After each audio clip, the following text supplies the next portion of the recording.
Hello, everyone. The tech wasn't working on my back end, so I apologize for whatever you saw or didn't see while I was trying to go live. I'm Annie Brock, founder and CEO of the Leader Transition Institute. I'm grateful you're here with me today for our December 2025 Learn, Do, Grow, Repeat. As we come to the end of the year, many of us naturally start looking back. We think about what this past year held, what we accomplished, what didn't happen, what we're proud of, and what still feels unresolved. That kind of reflection is part of this season, and it has value. But today, I want to slow that process down and widen it a bit. Instead of evaluating only the last 12 months, I want us to consider the longer arc of our lives, how we're showing up over time, and what we're shaping without always realizing it. Because moments like this, when we're already reflecting, can be a meaningful opportunity to step back and think more deeply. When we're no longer here, every one of us will be remembered by someone. Not forever, not by everyone, but by someone. That's part of being human. We don't live in isolation. Our lives intersect with others at work, at home, in our communities. And whether we intend to or not, we leave an impression. We leave a trace. We leave something behind in the people who shared space and time with us. To be human is to be remembered. And yes, that includes our furries too. So the question isn't whether we'll leave a legacy. The question is whether we'll leave one on purpose. Because there's a big difference between living life on autopilot and living it intentionally. That difference, that choice, is the pivot point. Legacy isn't something you create at the end of your life. You're building it right now. I once received a framed quote that said, "We shape our lives not with what we carry with us, but with what we leave behind." I didn't receive that because of a title I had. I received it because of how I showed up when it mattered. You build your legacy in the small daily choices most people never see. In your habits, in how you act when no one's watching, in how you treat people when it would be easier not to care. You build it in your integrity when there's no audience, how seriously you take your commitments, the way you show up or don't for the people around you, and how you respond when life doesn't go according to plan. That's where legacy lives. When people hear the word legacy, they usually picture something big. Buildings with names on them, books written, awards earned, a highlight reel. And because of that, a lot of people quietly opt out of the conversation. They think, I'm not a CEO. I haven't invented anything. I'm too young to worry about that. So legacy becomes something for other people, the famous, the wealthy, the extraordinary. But for most of us, legacy is much quieter than that. It's not an event. It's a resonance. Legacy shows up in questions like, how safe did people feel around you? Did they feel heard or dismissed? Did you make space for others or take up all the oxygen? When things got tense, did you bring calm or more chaos? Legacy lives in how people felt after being with you. Long after resumes stop mattering, long after titles fade, long after no one remembers what you did for a living, what remains is how it felt to be in your presence. That's legacy. It's not the accomplishments, it's the character. It's the emotional residue you leave behind. And here's the part we don't always like to admit. No one accidentally leaves a life-giving legacy. When I think about legacy, I often think about Viktor Frankl. He survived the Holocaust, lost nearly everything, and endured conditions most of us can't begin to imagine. And yet, what he's remembered for isn't just survival, it's meaning. Frankl wrote that when everything is taken from a person, they still have the freedom to choose their response. That idea has outlived him, not because it was dramatic, but because it was true. His legacy wasn't built on what he possessed or controlled. It was built on the humanity he chose to hold onto when it would have been easier to let go. Most of us won't face circumstances like that, but we do face choices every day. And for most of us, autopilot is the default. Without intention, we slide into busyness, mistaking motion for meaning. We slip into survival mode, letting stress and exhaustion call the shots. We react rather than choose, responding to life rather than shaping it. And we let what's urgent crowd out what actually matters. Living this way doesn't require courage. It doesn't require clarity. It just happens. But living this way doesn't take us where we hope to go. Legacy requires intention. It requires slowing down enough to ask questions most people avoid. What actually matters to me? What kind of person am I becoming? How do people experience me? If nothing changed, would I be proud of the way I'm living? Of the life I'm living? These aren't someday questions. They're now questions, and they're the starting point for an intentional life. I want to slow us down for a minute because when we talk about legacy, it's easy to stay up here in ideas, concepts, big picture thinking. But legacy isn't abstract, it's personal. So I'm going to ask you to imagine something with me. And if it feels a little uncomfortable, that's okay.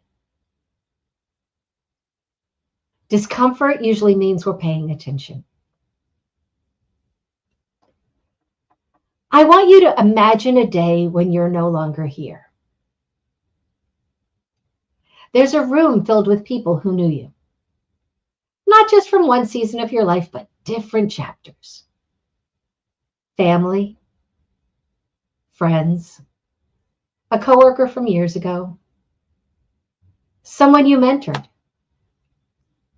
someone who watched how you lived, even if you didn't realize it.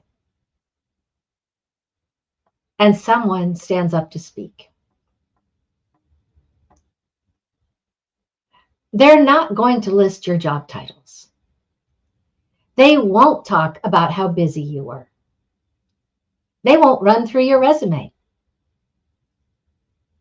They'll talk about you, about how it felt to know you, about who you were when the pressure was off, about what you brought into their life. I want you to ask yourself quietly, not with judgment, just honesty. What would I hope they say? Not what sounds good, not what you think you should want them to say. What would you truly hope to hear? Maybe it's something like, they made it feel safe to just be myself. And because they trusted me first, I eventually learned how to trust myself. Or they were there, really there. Not just checking a box, but showing up again and again, especially when things were falling apart. Or perhaps they lived with this quiet, stubborn honesty. You never had to guess where they stood. And maybe, if we're being honest, perhaps you're a little worried that the words might be too thin for our liking. Polite, kind, but vague. They worked hard. They were busy. They meant well. I'm not saying that to scare you. I'm saying it because moments like this, even imagined ones, have a way of clarifying things. They help us see the gap between the life we're living and the life we want to be remembered for. And clarity is a gift. Here's the good news. Legacy is not built in grand moments. It's not built on speeches, awards, or once-in-a-lifetime accomplishments. It's built in ordinary moments, repeated over time. Legacy is built when you choose patience instead of control. You apologize instead of defending. You listen instead of fixing. You celebrate someone else's win without comparison. You show up when it would be easier to disappear. These aren't Instagram moments. No one claps for them and they don't make headlines.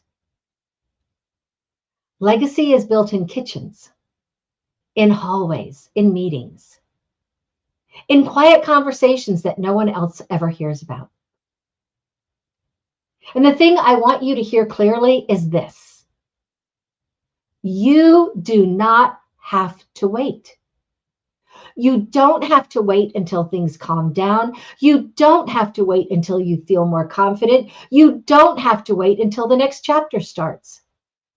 Legacy isn't something you earn after you arrive. It's something you practice right where you are.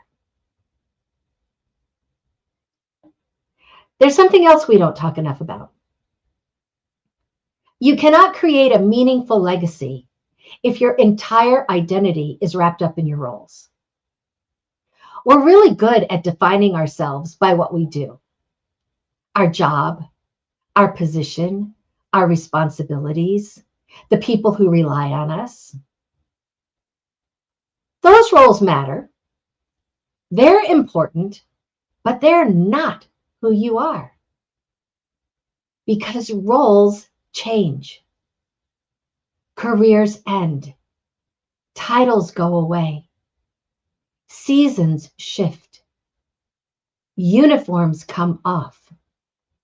And if your sense of self disappears when that happens, legacy becomes fragile. Legacy isn't tied to what you did. It's tied to who you were while you were doing it. Your values, your character, your presence, your courage, your compassion. Those things don't retire. They don't expire. They follow you into every room, every season, every chapter. Now, every one of us has inherited something. Some of us inherited love and stability. Others inherited silence, pressure, or patterns that didn't serve us. Legacy isn't pretending those things didn't shape us. It's deciding what continues through us and what stops with us. You get to decide which patterns you repeat, which ones you interrupt, what values you reinforce, and what story gets told next. That choice isn't made once, it's made daily. One of the simplest and most honest ways to think about legacy is this. How do people feel about themselves after being around you? Do they feel steadier or smaller? More hopeful or drained? More capable or doubting? More seen or overlooked?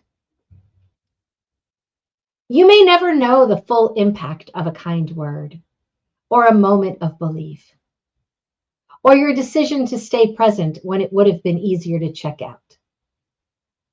But those moments add up, and one day they tell your story. Here's the truth. Your legacy is being created today. Not someday, not later, not when things slow down, today. And the question isn't, will I leave a legacy? The question is the way I'm living aligned with the person I want to be remembered as? So instead of asking, what do I want to leave behind? Try asking, what do I want to live into? Because legacy isn't about death, it's about life. A life lived with intention, with integrity, with courage, with compassion. Not perfectly, not flawlessly, just honestly. So my invitation to you is simple. Don't wait for a wake-up call. Don't wait for a transition or a loss or a moment that forces reflection. Start now. Ask yourself, who am I becoming? What small choice needs to shift? What legacy am I creating with the life I'm living today? Because the most meaningful legacy isn't something you leave behind. It's something you live, one ordinary, intentional day at a time. And the good news? You still have time. As we wrap up, I want to leave you with this thought. Legacy isn't something we figure out all at once. It's shaped in small, everyday choices over time. If something I've said today stirred a question for you or made you pause, I'd genuinely love to hear from you. You don't need to have clarity. Sometimes naming the question is the first step. And if this resonated with you, I hope you'll join me again on January 27th for our next session, Time Well Spent, Managing Life with Purpose. We'll build on what I've shared today about legacy and talk about how we make intentional choices with the time we have. Not perfectly, but thoughtfully. Thank you for spending this time with me today. I'm grateful that you've been here, and I look forward to continuing the conversation. Happy holidays!